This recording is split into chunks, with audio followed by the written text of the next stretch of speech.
জলাবদ্ধতা থেকে মুক্তি নেই চট্টগ্রামবাসী। সামান্য বৃষ্টি হলেই নগরীর নিচু এলাকায় পানি জমে যায়, সাথে জোয়ার থাকলে পানি ঢুকে যায় বাসা বাড়িতেও। বন্দরনগরীর ১৬ শহর এলাকা থেকে আরো জানিয়েছেন প্রতিনিধি মনিরুল ইসলাম পারভেজ। চট্টগ্রামে জলাবদ্ধতার কাজ চলছে এবং এটি এই ২৪ সালের ডিসেম্বরের শেষ হওয়ার কথা ছিল, কিন্তু কাজের যে ধীরগতি এটি কিন্তু আবার এর মেয়াদ কিন্তু বাড়ানো হয়েছে। আমরা যতটুকু খবর পেয়েছি এটির মেয়াদ আরো ২ বছর বাড়ানো হয়েছে। কিন্তু জলাবদ্ধতার কাজের অজুহাতে চট্টগ্রামে সিটি কর্পোরেশন কোনো দায় নিচ্ছেন না। সিটি কর্পোরেশন বলছেন যে এটি সিডিএ যেহেতু জলাবদ্ধতার কাজ করছেন, এই দায়টি তাদের।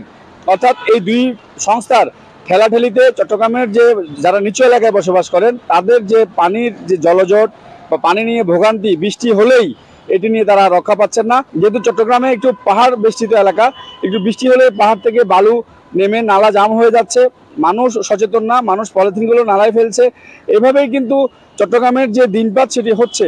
মানুষের সচেতনতার অভাব রয়েছে এবং যে ভোগান্তি সেটি কিন্তু কোনোভাবে করছে না। আর বৃষ্টি হলেই আমরা দেখেছি যে ছোট ছোট গর্ত হয়ে মানুষের জনজীবন আরো একটু কষ্টের মধ্যে পড়ে যাচ্ছে। অর্থাৎ সামান্য বৃষ্টি হলে ভিটামিনগুলো উঠে যাচ্ছে।